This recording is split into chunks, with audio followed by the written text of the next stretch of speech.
Well, thank you very much, Reverend. Good morning, everyone. It's always such a great honor to return here to the Unity Church, and it's so inspiring when I look out. I see so many great friends, so many great leaders, and really, I think what unites all of us is your intention and your dedication to this community and really trying to always advance the mission of the Unity Church, which, as the Reverend mentioned, has been going on for many years. I can relate to the picture you showed a few minutes ago of the curly hair. I think I picked that up on my mom's side. If I had not brushed my hair this morning, you'd think it's Halloween time or something if I showed up. But in all seriousness, it is really great to be back, and it's amazing how we are already in the middle of April. I think it seems like time is just completely flying by. I think it's been 5 or 6 months since I was last here, and what really puts it into perspective how fast time is going is when you look at social media. I think a lot of us are familiar with Facebook, right, or some of the different tools where you can share what's going on. And it seems that more and more of the time I'll get reminders about what's going on, where you have something that happened a month ago, 6 months ago, a year ago, 5 years ago. And my parents, when I was growing up, would always say, you know, Sean, you really got to live in the moment. You got to take advantage because time's just going to fly by. And I used to think, oh, they don't know what they're talking about. You know, it's going so slow. Everything's going by day. It's hard to get through the day. They're exactly right. Nowadays, things seem to be going so fast, and it really, again, puts into perspective what I'm hoping to talk about today with this theme of Earth Day coming up, a lot of important things, the general idea of living in the moment, taking advantage of being present, and really then being able to make a change through that.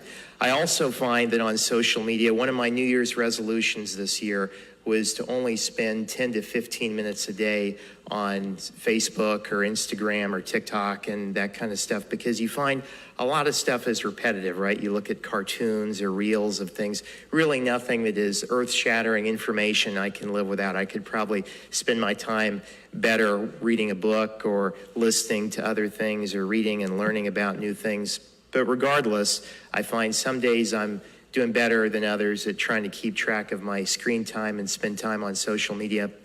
And I find more and more that when you look on Facebook or you look on some of these platforms, you'll see images that come up that say, if you don't share this photo, you're going to have really bad luck for a long time.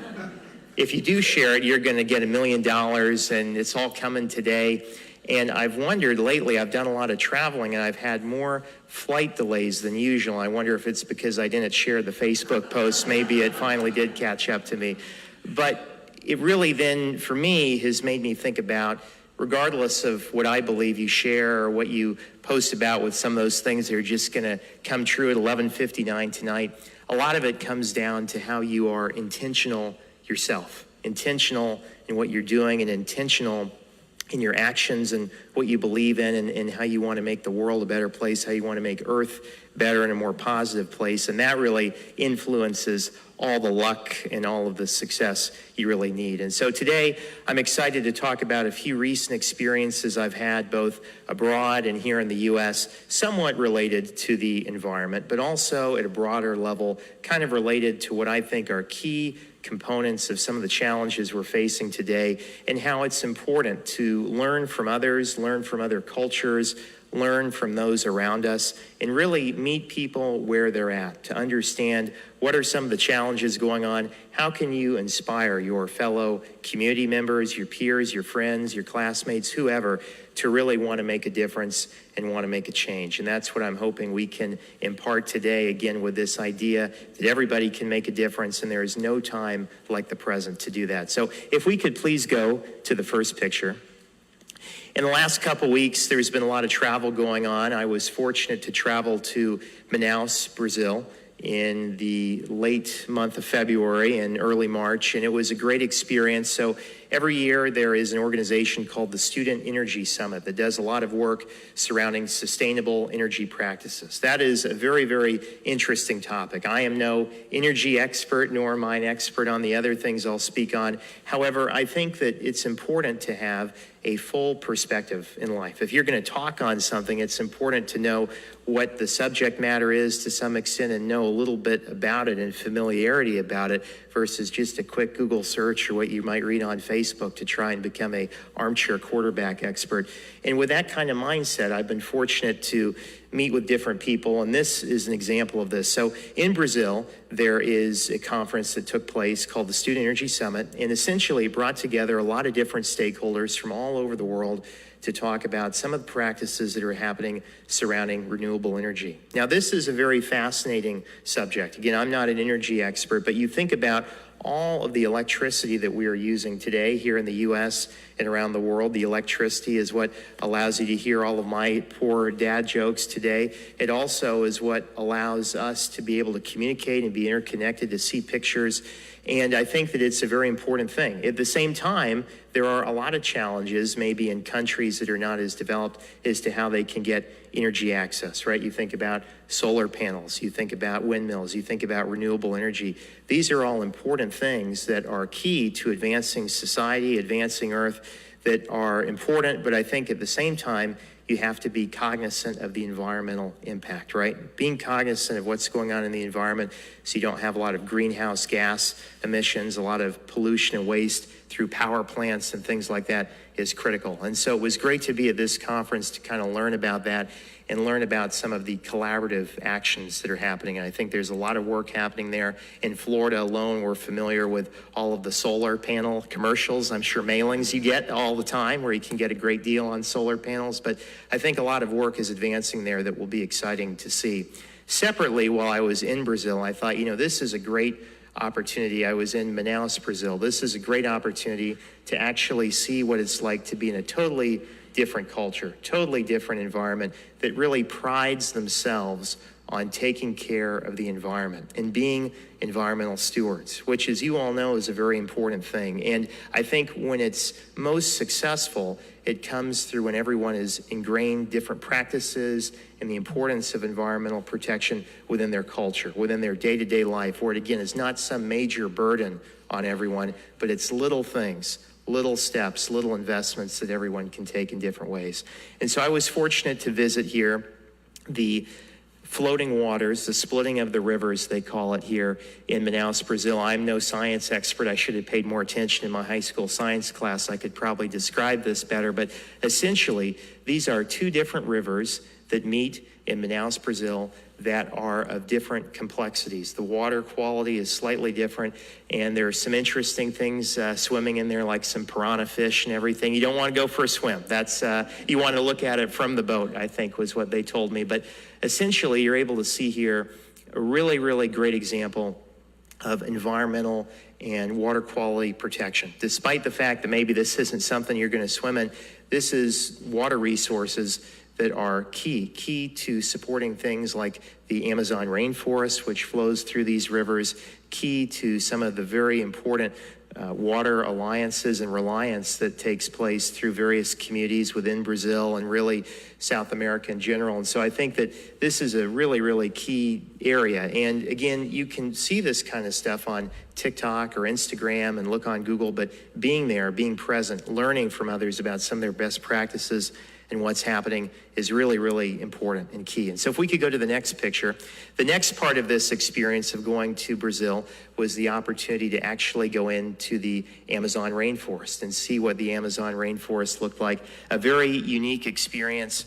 I got there and we were walking around. You can see here, it is somewhat designed for people to take tours. They had a boardwalk and everything like that. And everyone thought, well, since, this guy is from Florida, he must be very used to snakes and alligators. And I told him, I said, no, I don't live in the Everglades. I live in the city. So I try not to run into that stuff if I can avoid it. But while I was there, you're able to see here again the really concerted effort that the Brazilian government takes, the various public and private stakeholders take in really being concerned about environmental protection and how you can engage this community, particularly around key priorities, right? In the Amazon rainforest, they have many endangered species that are there, many different types of animals and things, plants, other things that are critical to the environmental success of Brazil and again, South America more broadly, but then more importantly, are critical to the well-being of the community, right? Being able to protect the wildlife, protect the vegetation. Those are things that are very, very important. And you never know what you're gonna find in Brazil. When I was walking around with a tour group, I vividly recall someone yelled out and said, "Cobra." And as you can imagine, my surprise, I was not very happy to hear that. Of course, there's a little bit of a language disconnect in Brazil because a lot of people speak Portuguese, which of course I don't at all. And so with not much, cell service, you can't use Google Translate. And this gentleman yelled out "Cobra" once again. I thought, oh man, I gotta run, I gotta duck, I gotta do something. I don't wanna run into a cobra. And come to find out, he pointed once again, and it was someone that had a python around their neck that you could get a picture with. I thought, that's also not what I wanna do, but a python that someone's holding is slightly different than a wild cobra in the trees. And come to find out, cobras aren't even native in that part of the world. So nothing to worry about, but still a great experience, and one I think that puts into perspective, again, just how different people live, how different communities engage in things like environmental protection, and how we can take some of those best practices in having protected areas and really understanding what are protected species, endangered species through education, through community awareness, and bringing some of those best practices back to our own communities where we can make a difference. If we can go to the next slide, please. A completely different, but I think very interrelated part of Earth Day is addressing some of the challenges that we are facing today around the world. And as you all know, there are many challenges. There are always many challenges, but I think there are a number of various challenges that we're facing today. Obviously, with environmental protection, being able to be good stewards of our environment, recycling, right? All of those little minor things are critical. But I also think addressing other challenges that we're facing as a collective society are critical. We've talked before about civil discourse and how to really understand to minimize conflict, to be good neighbors, practice the golden rule. All of those things I think are critical.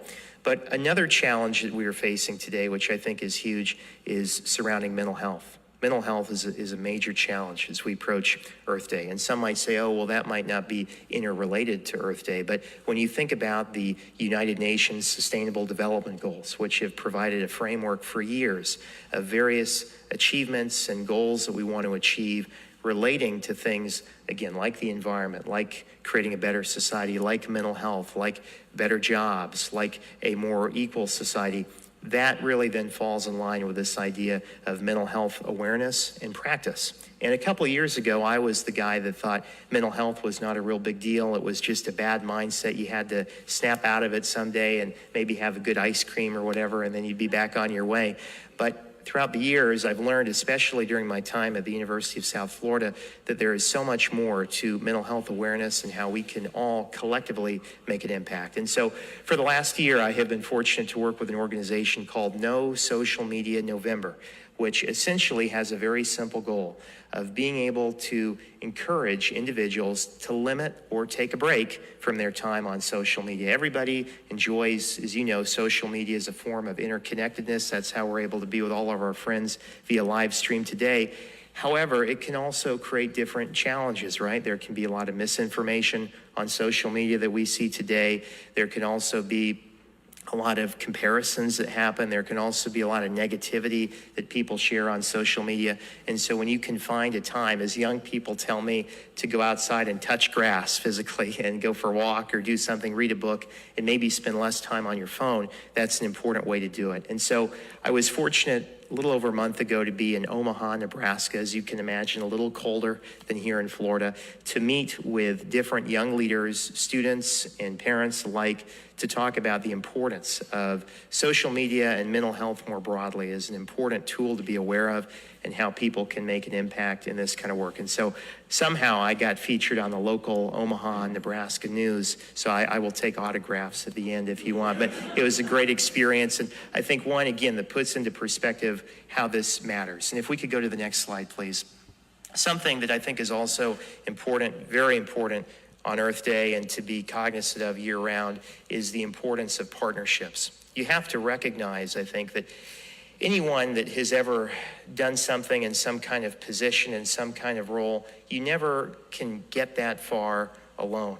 If you want to go fast, as you know the saying, you really have to go alone. But if you want to go far and go the distance, that takes a team. You think about even the work that's happening here at the Unity Church. This is a team effort, of course, led by your vision, but this is a team effort of so many of you that makes this kind of thing happen, that's centered on a key goal that you want to have of promoting the Unity Church. At the same time, I think about this kind of experience in Nebraska. You can see here, I was fortunate to be joined by many different experts on mental health at this panel that are of various backgrounds, that work at an institute on mental health, that work for a school, that work in research on clinical depression, a lot of different stakeholders that bring very different perspectives to the table.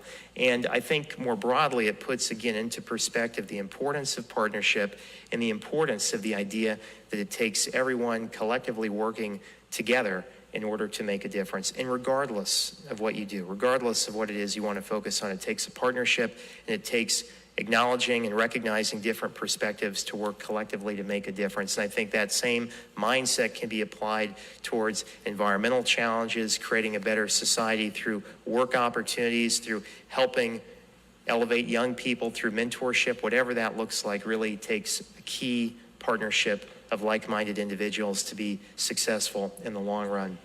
If we can go on, please, to the next slide. Another experience, this one more recently in the last several weeks. I unfortunately had to miss our Easter services, but enjoyed being a Facebook virtual participant a few weeks ago because I was in a place called Whitefish, Montana, which is also a long way from home. That's quite a long flight ride. I think if I had shared the Facebook image of, good success and good fortune, I definitely wouldn't have had to make my connection in 20 minutes running across the Colorado airport. But regardless, a great experience to be in Montana. I am fortunate to work with an organization called In Network that supports young people that are looking for careers in national security, foreign service, global affairs, trying to enter into careers with organizations like the FBI, the CIA, the Department of Justice, things that are important and important facets of our lives and of our government, but sometimes have barriers to entry, right? And thankfully, I don't know too much about that stuff. I'm not sworn to secrecy yet. I can talk about it publicly. But what was exciting about working with this organization was the chance to travel to a national security conference to learn from different former experts in the field in Montana and kind of hear about some of their work, hear what they're focused on, and hear what's happening. And so part of the experience was having the chance to travel to Glacier National Park and see just an incredible park up close, seeing what they are doing in environmental protection, and going back to this idea of endangered species, what they are doing to create wildlife refugee zones and inhabitable zones particularly designated for wildlife that are endangered and ones that have challenges, which I think is a very important and noble cause, and something that again doesn't take a huge burden on the entire population, but just something that is small and meaningful, once again, that everybody in the community recognizes and is part of the fabric of the community, which I think is critical, again, to this kind of work. When you have collective buy-in, you're able to work with everyone and you're able to see the experience.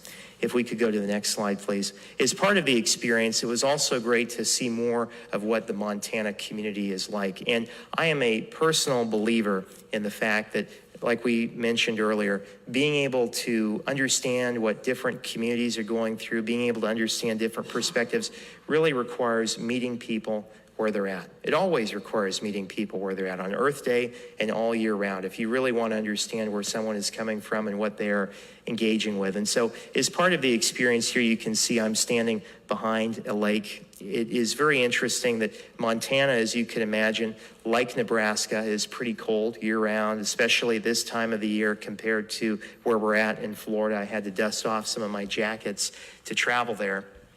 And while at this conference for national security, they offered the chance to train with several former U.S. Special Operations Forces, folks that aren't currently involved in the Special Forces, but former officers. So someone who's a Green Beret, someone who's a U.S. Navy SEAL, Special Operations in general, a couple different branches.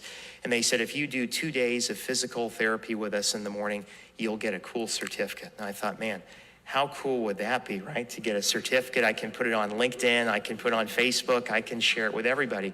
The first day was a 4-mile run at 6 a.m.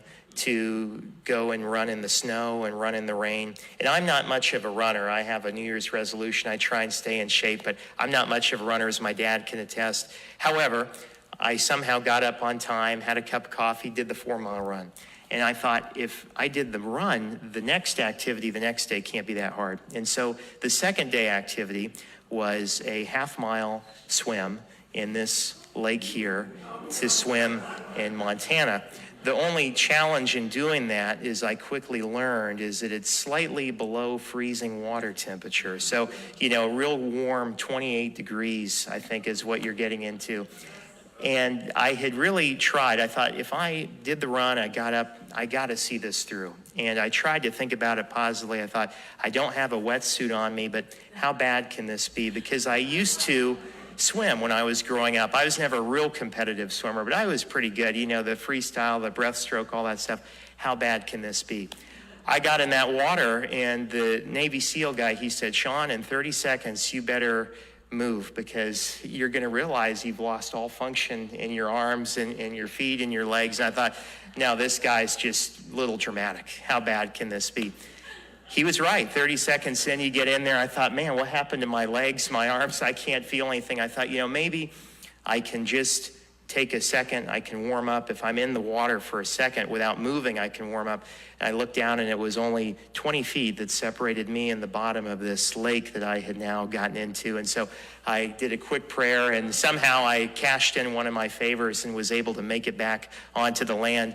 Even my dad, he usually goes along with most of my things and enjoys them. He said, I think you've gone a little crazy to get in that lake without a wetsuit and swim it through. I have a new appreciation for Tom Cruise and what he does in all of Mission Impossible movies. But I share that experience because it's not something I'm going to do again, but I think it brings about a larger idea, again, of meeting people where they're at, having informed perspectives and informed experience and real life experience that can shape what you're doing. I think being able to do that, whether it's going for a swim, it is engaging in environmental practices, it's working here and volunteering with this community and this church, volunteering or serving your community in different ways.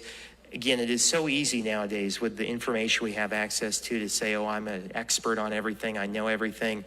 But to have the real experience, to know what the challenges are, to know what's going on, I think makes such a difference. And you don't have to go swim, you don't have to do something crazy or go into space to see that. It can be little things that you are passionate about, little things that you think are important to you and that matter to you, where you can practice these ideas and these principles, whether it's on Earth Day or year-round. And I will just close kind of where I started, in believing that, time is going by very quickly. I think it always has been, but for me now I have a new realization that it especially is going by quickly.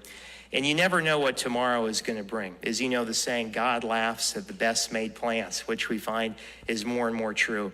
And with that mindset, I think it's more important than ever before to live life with intention, to live it with meaning, and to live it with purpose. And again, what it comes down to is not comparing that against your peer or someone else. It's what it matters like to you and what matters to you, what's important to you. What do you want to see the world look like? What do you want to see change in your community? What are important ideals to you that you want to see practiced? If you live by those ideals, you live every day with no regrets, with the help of God and the help of so many partners and supporters here on earth and above, that's how I think you can make a real positive change in the world. And for Earth Day coming up, I encourage you, hopefully, to utilize that mindset in some way. So thank you very much. It's always great to be back. Thank you.